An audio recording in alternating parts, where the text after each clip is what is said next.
Hello guys, in today's video I do have the AMAZFIT UP earbuds and I'm going to tell you why are your earbuds keep disconnecting.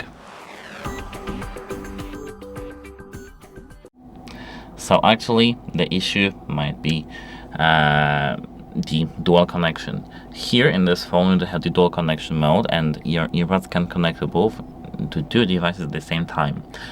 Check if your earbuds aren't connected to the second device, and if they are, try unpairing them. And they shouldn't drop connection now. If they still do, what do I recommend doing is to charge them to up to 100% and then try again. If they still are disconnecting, you need to do a soft reset. So place them in the case for example 20 seconds and forget them from your device. Then pair them again with your device and check if they will still drop connection.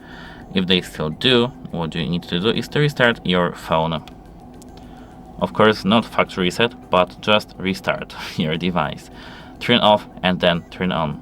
This should help you. And as a last resort, what I do recommend doing is to contact device support because your device may be broken.